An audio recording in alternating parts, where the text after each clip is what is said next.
This one game called, I don't know, Five Nights at...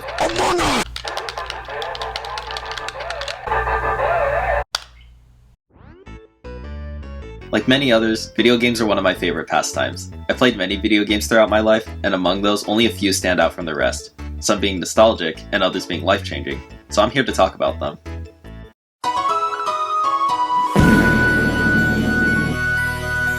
Everybody and their grandmother bought the Wii when it first came out, and with every Wii came Wii Sports. Wii Sports came in 2006. Wait. 2023 minus 2006 equals 17. That doesn't make me feel old at all. Wii Sports was so simple, the controls are super easy to remember, and the gameplay is exactly what you'd expect. As a child, I played Wii Sports every day after school until I had to go to sleep. I averaged 4 hours a day for almost 6 years straight. I still find myself booting up the old Wii once every summer, just for the memories. I played so much that I have 3 copies. Honestly, for the first 2, I forget how I screwed up the discs, but I know for sure the third I stole from my aunt because I needed mine fixed. Sorry, Auntie, finding out this way.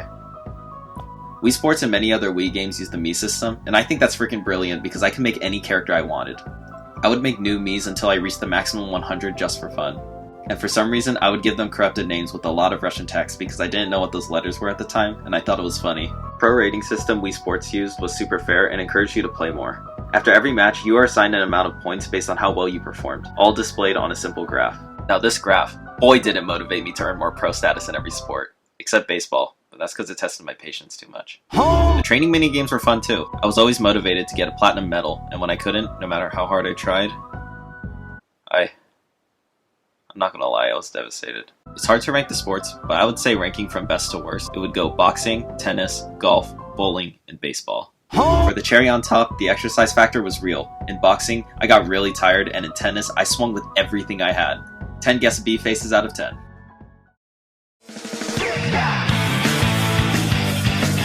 The next game I want to bring up is Splatoon.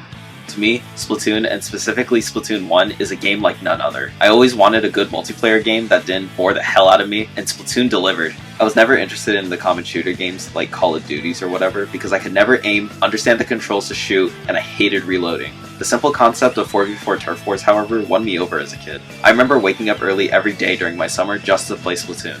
The art style and lore in this game is so fun and amazing too. The concept of being a squid and a kid is just so hip and cool. All the characters' designs and attitudes were so unique, especially Krusty Sean's. I can't really explain why, but if you played, you'd understand. I have been extremely loyal to the whole franchise. I've played and enjoyed every Splatoon game and DLC. Well, Splatoon 2 was kinda lame for reasons. If I did a turf war between myself now and me back then in my Splatoon 1 phase, to put it simply, I would turn into dust. As a child, I got Cap of Legend. I don't think I could get that now if I wanted to. I rate the game 8 Krusty Sean drift shoes out of 8.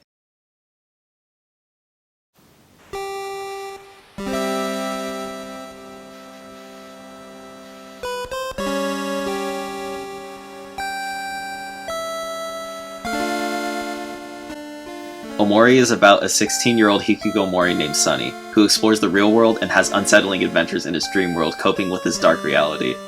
The dream world is colorful and filled with imagination and fantasy, but from a narrative point of view, he's running away from the real world, so this illusion of happiness is both cool and depressing. The real world is much less colorful and more realistic to our world. But ironically, I always wanted to get into the real world so I could dive deeper into the lives of the main characters. The art style in this game is god tier. I don't know, it's just charming to look at for me. The characters portray the theme of trauma as realistic as a game can. And Kel he's Kel. He's so friendly and well shown that I feel like he's my friend in real life. It's hard to explain without spoiling a lot of the plot, but the storytelling just hits deep. Ooh, a mirror.